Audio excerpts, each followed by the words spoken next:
예배가 답이다. 오늘 네 번째 마지막 시간입니다. 예배가 여러분의 삶에 답이 되는 축복이 있기를 주님의 이름으로 축복합니다. 2000년대 초반입니다. 20여 년 전에 교회 안에서 굉장히 유행하던 말이 있습니다. 그 말은 예배는 콘서트가 아닙니다. 라는 말입니다. 2023년 문희곤 목사님이 쓴 책의 제목이기도 한 이 메시지, 예배는 콘서트가 아닙니다. 이 메시지는 당시 예배 인도자들에게 작지 않은 그런 경종을 울렸습니다. 이 책은 예배가 콘서트가 아니라는 거죠. 예배처럼, 이 예배는 영화를 보는 것처럼 관람하는 것이나 예배는 구경하는 것이 아니다 라고 말하면서 정작 중요한 것이 또 하나 있는데, 그것은 예배를 인도하는 자들이 예배와 찬양을 정말 잘 준비해야 된다라고 강조하고 있어요. 사실 이 책은 찬양 인도자를 위한 책이라고 해도 과언이 아닐 정도로 찬양 인도에 대한 것에 많은 할애를 두고 있는 책입니다. 어떤 마음으로 예배를 또 예배자들이 준비해야 되는지, 찬양 인도자는 어떻게 찬양의 콘티를 잘 짜야 되는지, 또 찬양팀은 어떻게 운영되어야 하는지, 이런 것의 길잡이가 되는 책이 바로 이 책, 예배는 콘서트가 아닙니다라는 책입니다. 여러분, 실제로 예배 안에서 예배 인도자들의 역할은 매우 중요합니다. 여러분, 설교하는 목사만 예배 인도자일까요? 아니죠. 공동체를 대표해서 기도하는 사람도 예배 인도자입니다. 또 예배를 잘 이끌어갈 수 있도록 여러 가지 악기로 반주하는 사람들도, 반주자들도 예배 인도자들입니다. 함께 노래하는 싱어들, 앞에 나와서 찬양하는 분들도 예배 인도자들입니다. 더 나아가서 예배를 안내하는 사람들, 그리고 헌금을 돕는 헌금위원들 모두가 다 예배위원, 그리고 예배 인도자들입니다. 그런데 여러분, 미국의 목회자 목사님이신 에이든 토저 목사님이 예배는 콘서트가 아닙니다라는 제목보다 더 강력한 제목으로 책을 썼습니다. 한국어로 하면 예배인가 쇼인가, 영어 원문으로 하면 worship and entertainment. 이걸 이제 엔터테인먼트가 이제 오락 또는 유희 이렇게 번역이 되니까요, 직역하면 이렇게 될 수 있겠죠.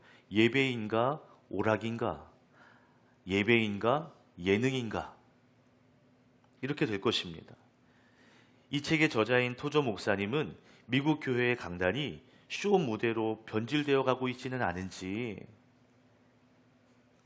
화려한 무대, 임팩트 있는 무대로 예배 교회의 강단이 변해가고 있지는 않은지, 변질되지는 않는지를 우려합니다.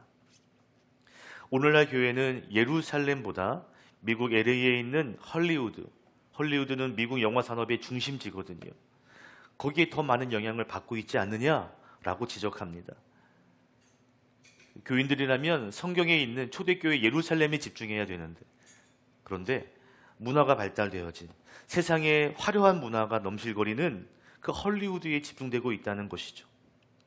세상의 문화, 세상의 이야기가 너무 재미있고 너무 화려해서 그것 때문에 예배하는 사람들이 교회에 와서 예배에 대한 기대가 약해지고 있다는 거예요. 왜요? 세상은 화려하고 멋진 이야기, 재밌는 얘기가 풍성한데 교회에 오면 경건한 이야기가 있거든요. 뭔가 따분한 것 같고, 뭔가 가르치는 것 같고, 뭔가 세상과 다른 이야기를 하는 것 같으니까 재미도 없고 기대가 없다는 겁니다. 근데 더욱 문제는 뭐냐면, 세상의 문화가 그렇게 화려함과 재미와 뭔가 흥을 유발하는 그런 문화이다 보니까 예배를 인도하는 사람들이 그 세상의 문화를 그대로 가져와서 그래서 예배를 더욱더 풍성하게 하려고 시도한다는 것이죠. 물론 세상의 문화를 품고 그것을 통해서 사역하는 것은 맞지만 예배자들이 세상의 문화에 함몰되어서는 안 된다. 세상의 기준과 가치에 예배가 끌려가서는 안 된다라고 이 책의 저자는 강조하고 있습니다. 그렇죠. 예배 인도자가 정말 중요합니다. 여러분, 지금까지 3주 동안 이제 4주에 걸쳐서 우리가 좋은 예배자가 되는 것에 대해서 집중하고 있거든요. 좋은 예배자가 되는 것은 너무 중요한 이야기예요. 그런데 그것과 더불어서 우리가 중요하게 여기고 또 함께 기도해야 될 것들이 있습니다. 그것은 좋은 예배의 인도자들이 정말 은혜로운 예배를 준비하는 것을 위해서도 우리가 기도해 주어야 하고요. 그들이 힘써야 한다는 것입니다. 하나님을 향한 마음으로 예배를 준비할 수 있도록, 사람에게 보이기 위한 예배가 아니라 정말 하나님께 우리의 마음이 집중되는 그런 예배를 드릴 수 있도록 예배자들이 준비되어야 한다라는 것이죠. 저는 오늘 우리 교회 모든 성도님들에게 기도를 부탁드리고 싶어요. 그것은 뭐냐면 저를 비롯한 우리 예배 인도자들을 위해서 많이 기도해 주십시오. 우리 교회는 감사하게도 중보기도 팀이 있어요. 예배 전에 모여서 예배를 위해서 중보하는 팀입니다. 목사님의 설교가, 또 예배하는 성도들이 하나님 마음을 누리게 해달라고. 여러분, 사람만 기쁘게 하는 예배가 되지 않도록 하나님을 기쁘시게 하는 거룩한 예배가 세워질 수 있도록 여러분 다 함께 기도해 주시기를 부탁을 드립니다. 그래서 하나님께 최고의 예배를 드리는 교회, 그리고 하나님의 임재를 더불어 경험하는 예배자, 성도가 될 수 있기를 주님의 이름으로 축원합니다. 그런 의미에서 옆에 계신 분과 이렇게 인사하면 좋겠습니다. 우리 하나님께 최고의 예배를 드립시다. 시작.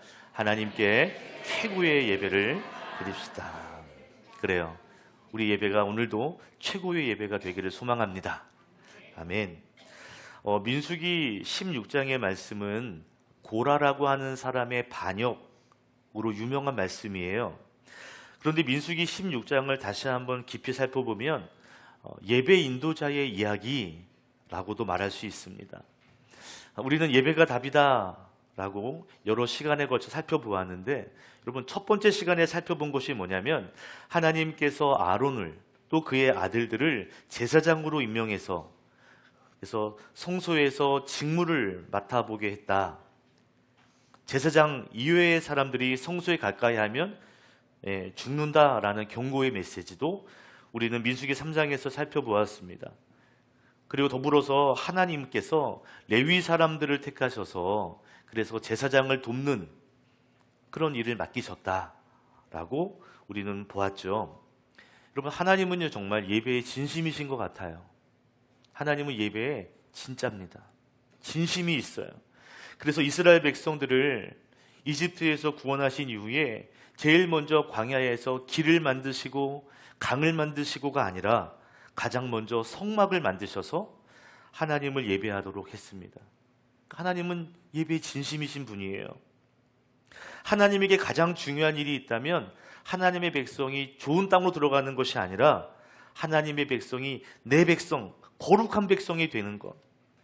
그래서 거룩한 성막으로 초청하셔서 하나님의 백성을 삼는 것, 하나님을 인정하는, 하나님을 예배하는 그런 사람을 만드는 것이 하나님에게는 가장 중요한 일이었습니다.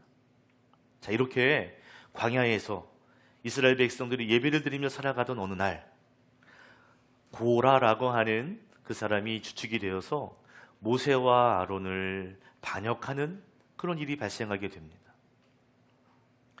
고라라고 하는 사람은 레위 지파 사람이에요.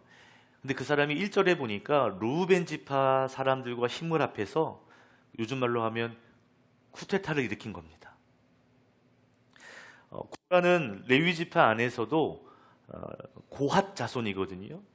당시 고핫 자손은 레위 지파 사람이니까 사역을 맡겼는데 성소의 물건들, 그 거룩한 물건들을 이제 불과 구름 기둥이 움직이면 이스라엘 백성들도 같이 이동하잖아요. 근데 성막도 같이 이동해야 될 때 이 고핫 자손은 성소 안에 있는 그 물건들을 챙겨서 운반하는 그런 일을 맡았던 사람들이 고핫 자손입니다. 아마 고라는 그 성막 안에 있는 물건들을 어깨에 메고 옮기면서 아마 이런 생각을 했던 것 같아요. 아론도 레위 지파, 나도 레위 지파인데, 그런데 왜 아론은 또 그의 아들들은 제사장이 되어서 제사를 멋지게 인도하는 것 같고, 나는 마치 짐꾼처럼 이렇게 어깨에 무거운 것들을 짊어매고 허드렛 일만 해야 되는 건가? 나도 레위 지파인데 왜 아론의 자손들만 제사장이 될 수 있는 거야? 이런 불만들이 있었던 것 같아요. 그래서 그는 정치적으로 불만이 있어 보이는 루벤 지파, 그리고 250명이 되는 꽤 유명한 지도자들과 힘을 합해서 구테타를 일으킨 겁니다. 고라는 그 사람들을 데리고 모세와 아론을 찾아가요. 그리고 항의합니다. 3절에 이렇게 말하고 있어요. 그들이 모세와 아론에게 대항하여 모여서 항의하였다. 당신들은 분에 넘치는 일을 하고 있어. 온 회중 각자가 다 거룩하고 그들 가운데 주님께서 계시는데 어찌하여 당신들은 주님의 회중 위에 군림하려 하오. 고라가 모세와 아론에게 항의합니다. 이렇게 말하는 거예요. 우리가 하나님 앞에 거룩한 성막에서 예배드리고 우리는 다 거룩한 사람이 되었습니다. 하나님은 우리 가운데 역사하시고 함께 하십니다. 그런데 왜 당신 모세와 아론만 왜 리더들 위에, 사람들 위에 리더로 군림하는 겁니까? 이런 말이죠. 당신들은 지금 권력을 남용하고 있습니다. 그러니 우리에게도 똑같은 직분과 거기에 맞는 사역을 똑같이 우리에게도 주십시오. 이런 항의였던 거죠. 여러분, 이 항의를 잘 들어보면 처음에는 참 신앙적인 것 같고 또 매우 정의로운 것 같고 또 민주적인 것 같고 매우 영적인 것처럼 그럴싸하게 들립니다. 그죠? 하나님 거룩하고 우리도 거룩하다. 왜 당신들만 그렇게 하느냐? 왠지 영적으로 그럴싸하게 포장되어 있는데요. 진짜 속내는 뭐냐면 이거예요. 나도 제사장이 되어서 좀 대접받고 싶다. 나도 인정받고 싶다. 나도 리더다운 리더가 되고 싶다. 이런 욕망의 항의였던 거예요. 모세는 그런 고라를 책망합니다. 민수기 16장 9절과 10절에 보면 하나님이 너에게 귀한 성막을 맡겼는데 그 성막을 운반하는 일을 맡겼는데 그것으로도 부족하단 말이냐? 그러면서 이렇게 말해요. 너는 지금 제사장까지 요구하고 있다. 11절에는 감히 하나님을 거역하고 하나님께 불평하느냐? 크게 책망합니다. 크게 야단칩니다. 그랬더니요, 고라와 반역자들이 어떻게 했을까요? 아, 그렇구나. 내가 죄인이구나. 내가 반역하다니. 아이고, 내가 잠시 어떻게 됐나 보다. 반성하는 게 아니에요. 이렇게 말합니다. 이 요구를 안 들어주면 저 가나안 땅에 안 갑니다. 이 요구를 들어주지 않으면 당신의 리더십에 내가 함께하지 않겠습니다. 가나안 땅 안 갑니다.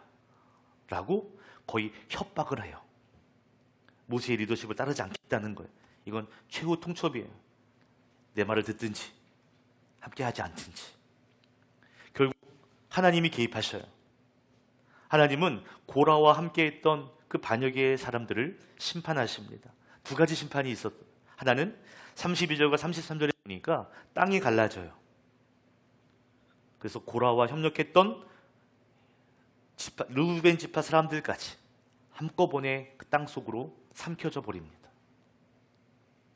이 땅의 갈라짐이 지진인지 어쩐지 모르겠어요. 초자연적인 일이 일어나서 고라와 그를 따랐던 사람들이 땅에 묻히는 죽임을 당하게 됩니다. 자, 두 번째는 뭐냐면 35절에 보니까 뜨거운 불이 임해요. 아까 전에 고라를 돕는 250명의 리더들이 있었다 그랬잖아요. 그들이 불이 임해서 그들을 태워버립니다. 250명의 리더들이 불에 결국 죽임을 당하게 돼요. 그러니까 반역자들이 모두 다 하나님의 심판을 받게 된 것입니다. 자, 그런데 더 황당한 일이 그 다음에 일어나요. 여러분, 지금 고라를 비롯한 백성들이 반역을 일으켜서 지금 두 가지 심판을 받았잖아요. 모두 다 죽었잖아요. 그것을 지켜본 백성들이 그 다음날 모세를 찾아갑니다. 그들의 태도가 너무나 황당해요. 이렇게 말합니다. 모세에게 말하는 거야. 당신이 지금 이스라엘 백성들을 죽인 겁니다. 모세와 아론 당신 때문에 이 백성들이 죽은 겁니다. 당신 책임이에요. 백성들이 오히려 항의합니다. 42절 말씀을 같이 읽겠습니다. 시작. 온 회중이 모세와 아론을 규탄할 때 모세와 아론이 회막 쪽을 바라보니 회막에 갑자기 구름이 덮이고 주님의 영광이 거기에 나타났다. 그래서 규탄하다라고 하는 단어는 19절에 고라가 모세와 아론을 향하여 대결하다, 대적하다 라는 단어가 똑같은 단어입니다. 그러니까 지금 이스라엘 온 회중이, 온 백성들이 모세와 아론을 찾아와서 또 항의하는 거예요. 규탄하는 것입니다. 당신들 때문에 우리 친구들이 죽었다고, 당신들 때문에 이런 사단이 일어났다고 규탄하고 있습니다. 여전히 대적하고 있습니다. 그때 하나님께서 회막에 임재하셔요. 하나님 나타나십니다. 그리고 다시 한번 진노하십니다. 그래서 이번에는 이스라엘 백성들에게 전염병을 내려요. 49절에 보면 그 전염병으로 14,700명 14,700명이 전염병에 죽습니다. 여러분, 지금 14,000명이 막 죽고 있는데 사실 이때 모세가 아론에게 빨리 가서 향을 피워서 우리 속죄의 제사를 드리십시오. 당신 제사장이니까 하나님께 속죄의 제사를 드리십시오 라고 권유해서 제사를 드리지 않았다면, 예배를 드리지 않았다면 그 피해는 더 컸을 수도 있습니다. 그러니까 이 14,700명이 죽은 정도로 끝난 것도 다행 중에 다행인 거죠. 이 정도로 끝난 것이 그나마 다행인 거예요. 저는 오늘 말씀을 묵상하다가 이런 생각이 들었습니다. 지난주에 민수기 9장을 말씀드리면서 어쩔 수 없이 시체를 만지게 되어서 부정해진 사람들, 그 사람들이 유월절 제사를 드리기를 원했어요. 근데 부정해서 예배를 드릴 수 없었죠. 그때 하나님은 한 달 뒤에 또 한 번의 유월절을 지킬 수 있도록 배려해 주셨습니다. 그렇다면 오늘 말씀도 그런 배려가 있었으면 어땠을까요? 저도 제사장 되고 싶어요. 나도 좋은 리더가 되고 싶어요. 이런 항의 앞에 그래, 너의 마음, 여러 가지 마음이 있겠지만 그래, 한번 해봐라. 제사장이 얼마나 어려운 일인지, 또 그 일을 하면서 또 하나님 마음도 배워보고, 그래서 변화시켜 주실 수도 있잖아요. 왜 그렇게 하시지 않았었을까? 제가 초등학교 2학년 때요, 저희 집에 매주 토요일마다 기도회가 열려졌습니다. 나라와 민족을 위한 구국 기도회였어요. 근데 기도회를 인도하신 분은 교회에 나이 많으신 권사님이었습니다. 근데 그 권사님이 함께 기도하고 안수하고 같이 막 기도할 때 병자가 막 낫는 거예요. 그때는 왜 이렇게 귀신 들린 사람들이 많았는지, 귀신 들린 사람도 우리 권사님이 기도해주면 귀신이 막 쫓아나가는 거예요. 쫓겨나가는 거예요. 이게 금방 소문났습니다. 그래가지고 토요일 되면 여러 지역의 사람들이 저희 집에 와서 이 기도회에 참석하고 함께 기도했던 그런 일들이 있어요. 초등학교 1학년 2학년 때예요. 어느 날인데요, 기도회에 이렇게 뒤편에 앉아서 기도회를 구경하고 있는데 권사님이요, 귀신 들린 사람한테 막 방언으로 막 기도하는데 막 꽉 이러더니 막 귀신이 막 나가는 거예요. 와, 병자에게 기도해 주는데 막 박수 치고 막 감사하다 막 그러는 거예요. 와, 대단하다. 그날따라 막 손을 들고 기도해 주시는 그 권사님이 너무 멋져 보인 거예요. 그래서 어느 날 그날 통성 기도가 막 있는데요, 제가 몰래 권사님 앞으로 기어갔어요. 그리고 제 손을 권사님 머리 위에 올렸습니다. 어린 나이에 생각한 거예요. 이런 거예요. 이 권사님의 능력, 영권은 하늘에서 오는 걸 거야. 머리로 이렇게 임해서 촥 나가는 것 같은 거예요, 그래서 내가 손을 그 머리 위에 올리면 그 능력과 영권이 손을 타고 나에게 들어올 거야. 그래서 그 머리에 터치는 하지 않고 그 머리에 이만큼 띄어서 손을 이렇게 올려서 하나님 저에게 주세요. 잠깐 올리고 탁 돌아왔던 기억이 납니다. 그날 놀라운 일이, 놀랍게도 그날 저에게 아무런 일도 일어나지 않았어요.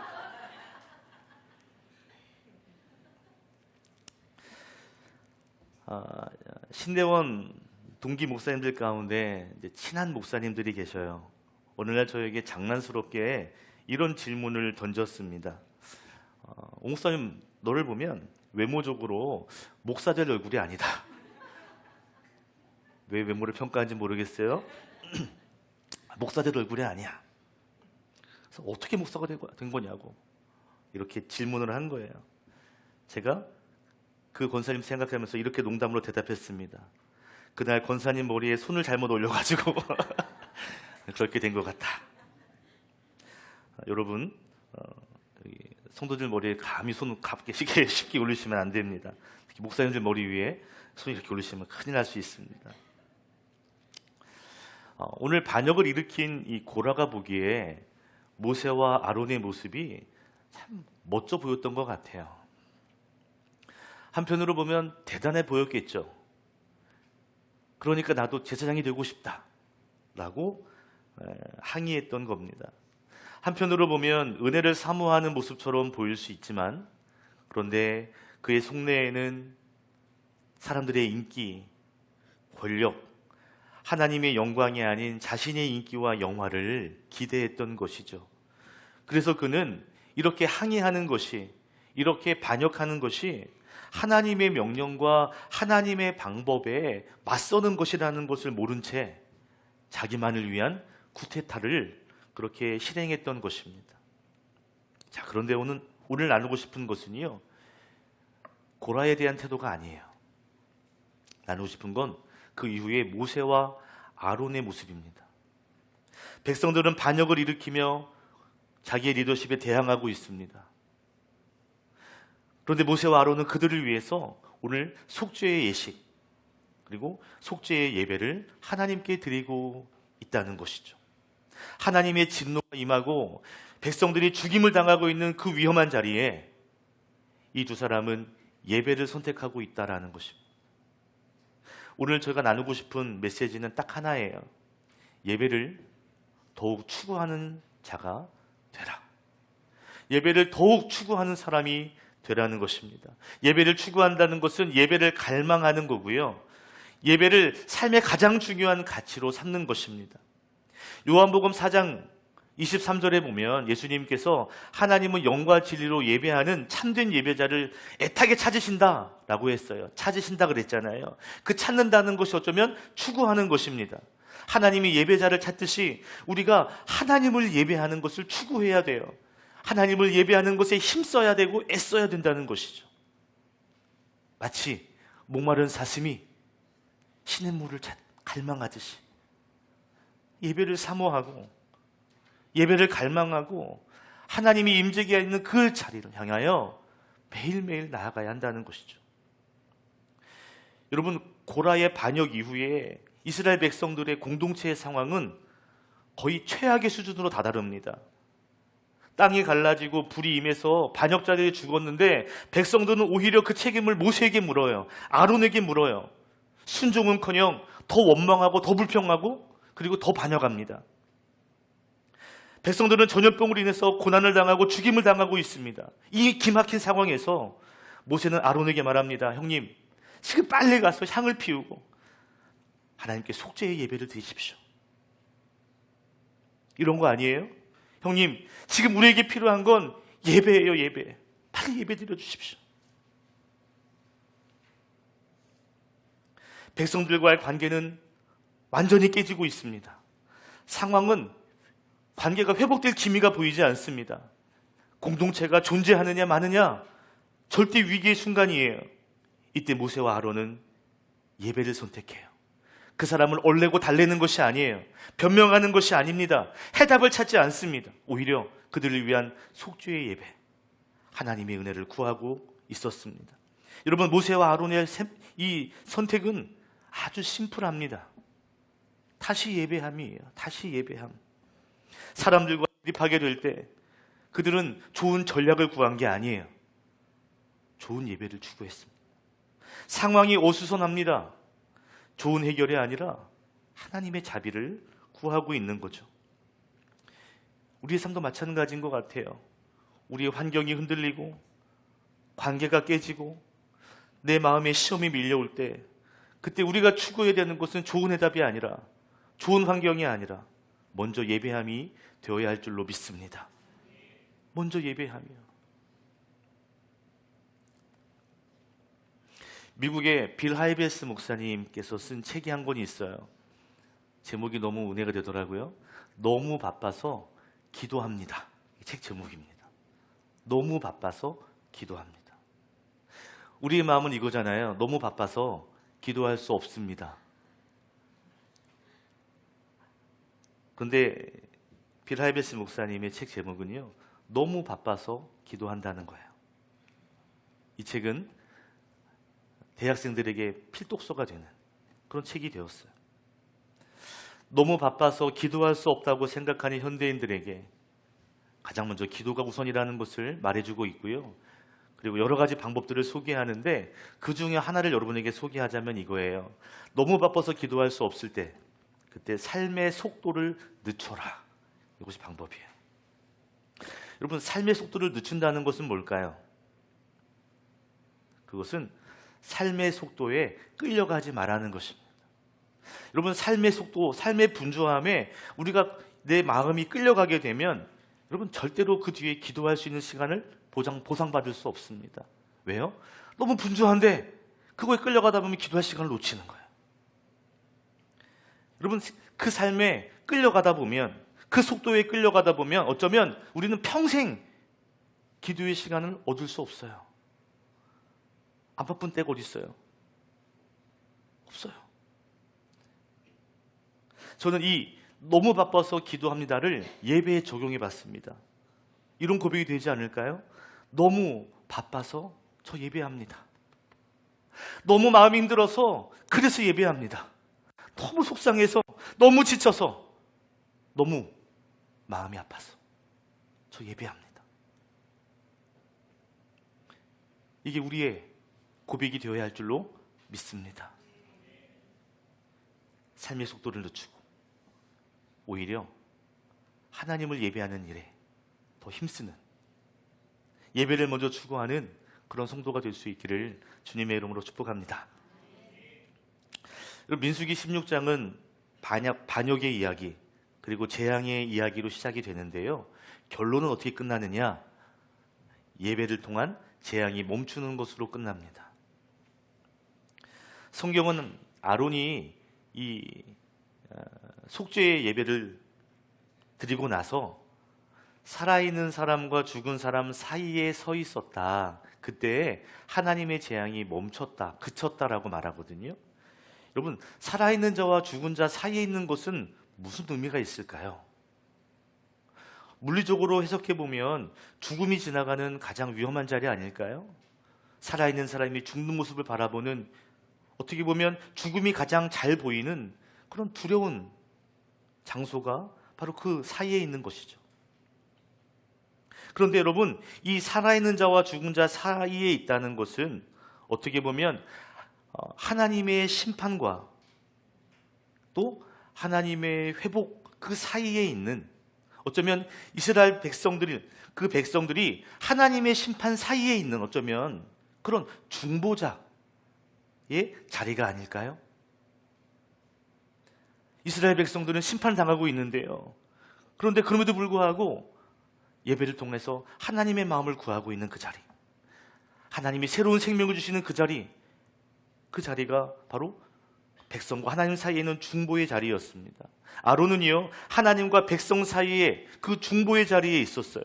거룩과 죄 사이에 있었습니다. 심판과 생명 사이에 있었습니다. 아론은 예배 이후에 공동체 안에서 하나님 사이에 있는 중보자로 서 있었던 것이죠.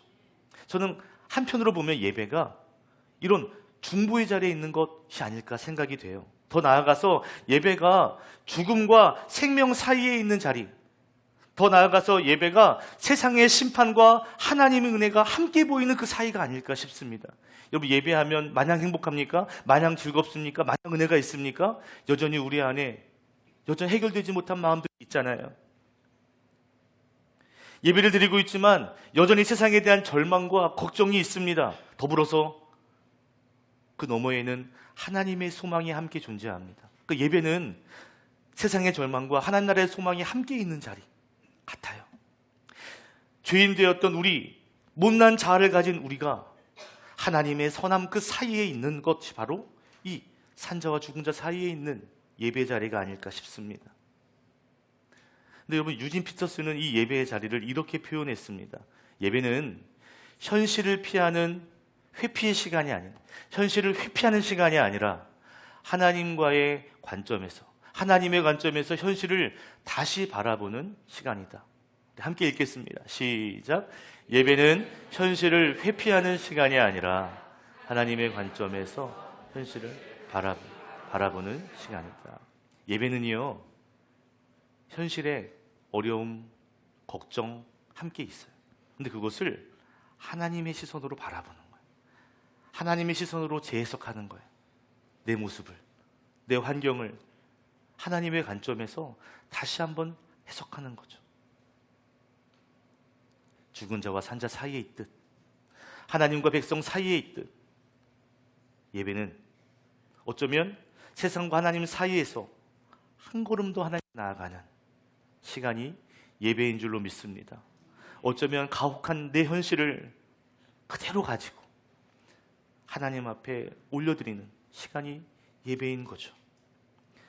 그 은혜의 보좌 앞으로 한 걸음 나가는 거, 저는 그게 예배라고 생각합니다. 하나님의 임재, 하나님의 은혜를 경험하는 예배자가 될 수 있기를 축복합니다.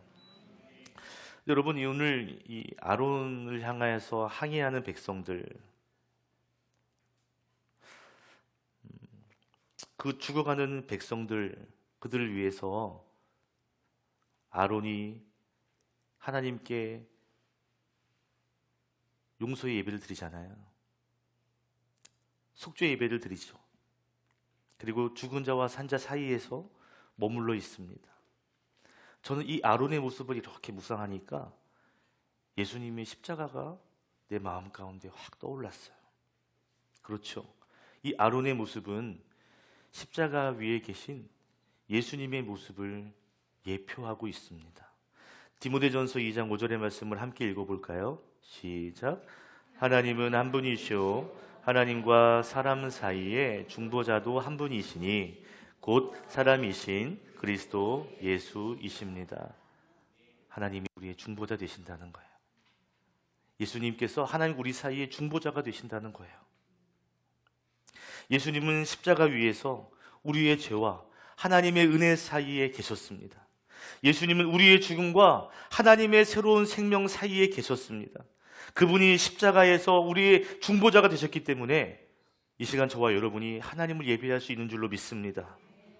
예수님이 진정한 우리의 중보자가 되셨기에 우리는 하나님과 화목한 관계가 될 수 있는 것이죠.